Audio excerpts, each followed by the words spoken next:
Marz said he wanted to meet up tonight. You do not have time to be dating niggas. Cheyenne.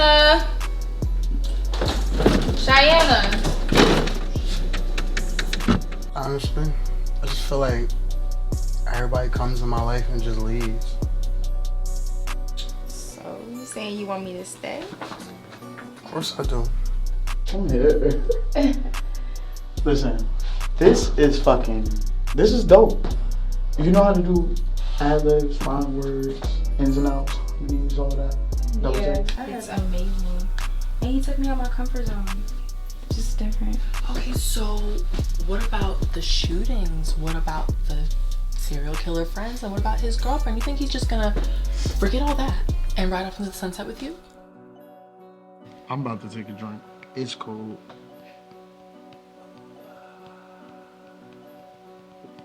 This shit is imported. You want some? All right, more for me. All right, so tell everybody who you are, where you from, what you do. My name is Kia Manai. I'm from East Orange, New Jersey, and I sing R&B. Okay. I do nails too. I just found that out. Yeah, I do nails on the side.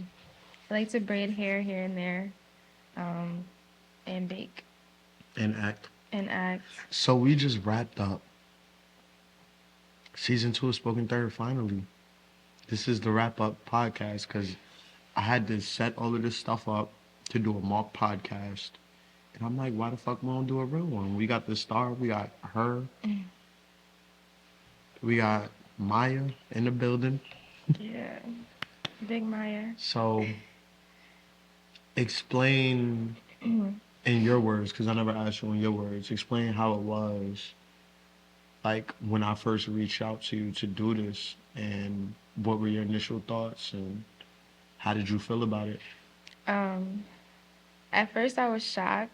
Mhm. I was definitely like excited about it because I'm like, this is a new opportunity for me to test my acting skills and, branch off with just learning scripts, working with new people. And I felt like it was a good opportunity for me to take. So I was Yeah. with it, and it's been a nice journey since. You know, I'm a big phone call person, so the fact that I was able to speak to you on the phone the first couple times before we even shot, like, that gave me a lot of comfort. I actually did music for a while. I can see my breath. That's crazy. I actually did, but that shit heated me up. Yeah. Like, might as well. But yeah, so like when I first met you, I was doing like I was doing like cooking gigs at the 420 spot in Newark. It was Newark, right? Yeah.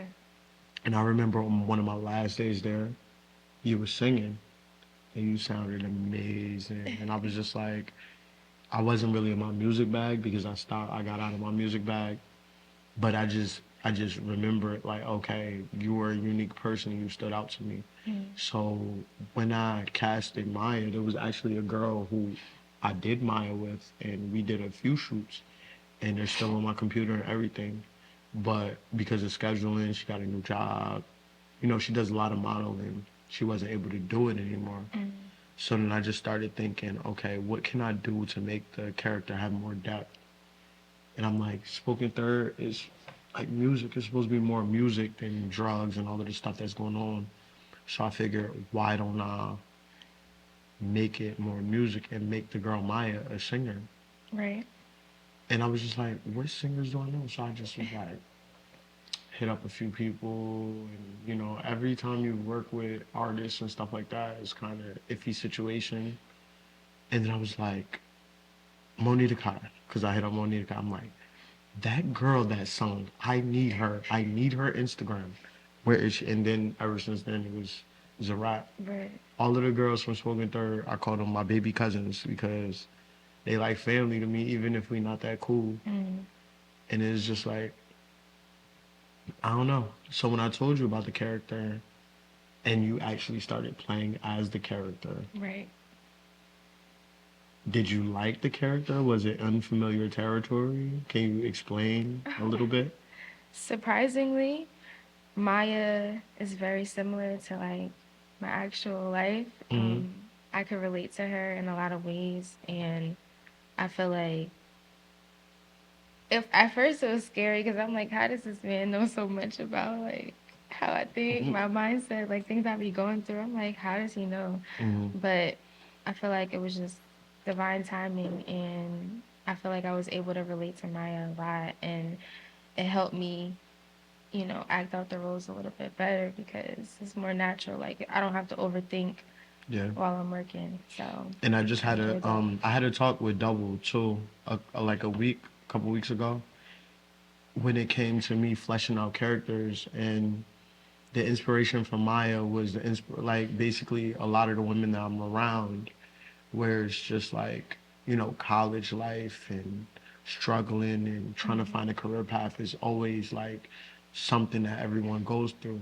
So when you're like put in the forefront and you're just trying to juggle a career and juggle school at the same time, and like I made sure I put a lot of elements to this character so that people could relate to it. That's why I gave her her own like little episode where you can actually see where she goes through. Hmm. And I felt like it was very, very important for me to be able to like tell a female story. You know what I'm saying? Like, Right. and it's not even like for the series in particular, but just how deep can I dive in the character?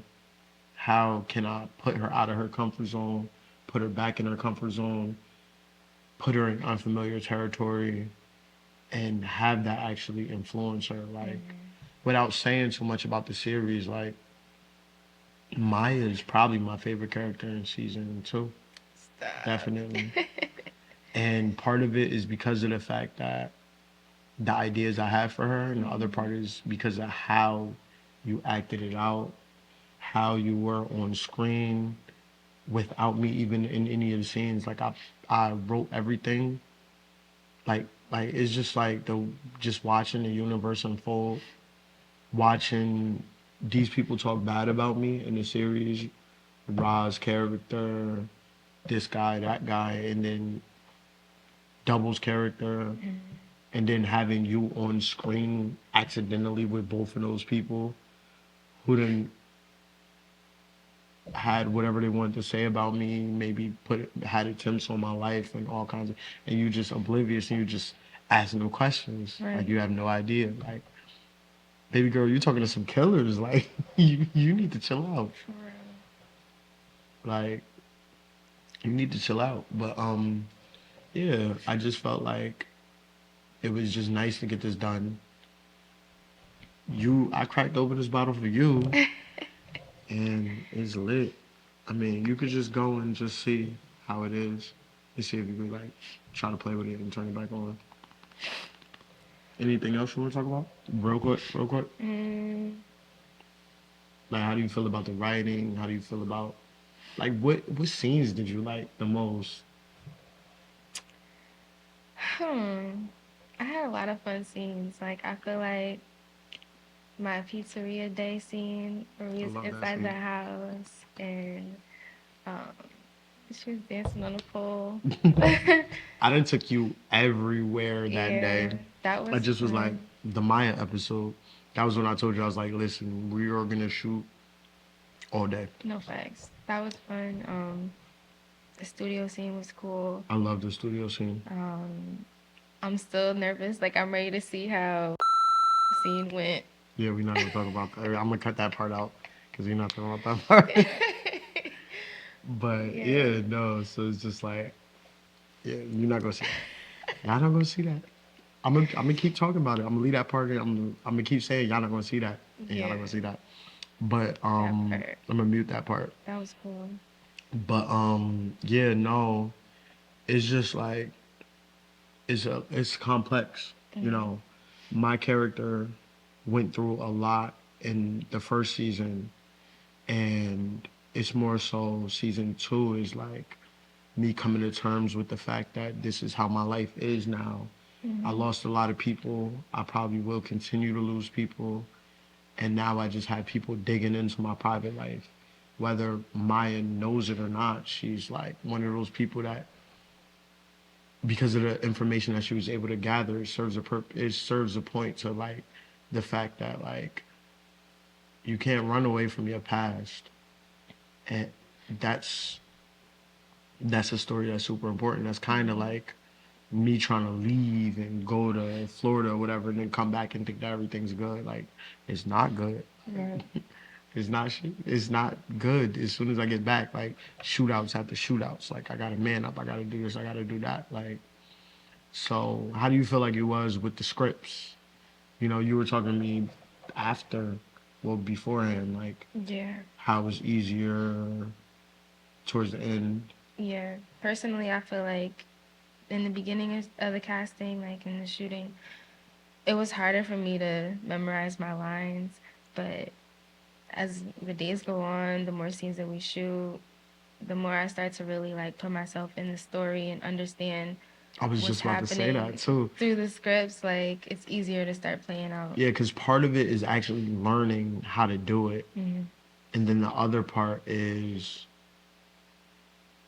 getting into character. Being in the moment. So even when you don't remember your lines and you improvise, like your improv covers a lot of what the character would do or say. Mm-hmm. You could actually think, what will Maya do?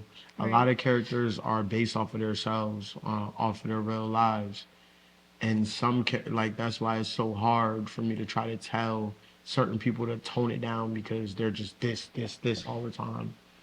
But you know, it was nice sitting with you, Me and too. I'm learning how to wrap things up. This is Thank you for amazing. having me. Had a I good mean, no, time. I appreciate you, bro. Yes. I appreciate you. Make sure you tell us one more time to the wrap up of Spoken third, second season.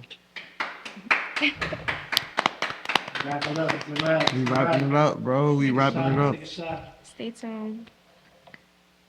Be on the Chill, more lookout. shot. Yeah, so you gotta take a shot for all of us. 'Cause I ain't drinking. Was this like this before? Yeah. Okay. I'm scared. Take a shot at home. Take the third season too. Period.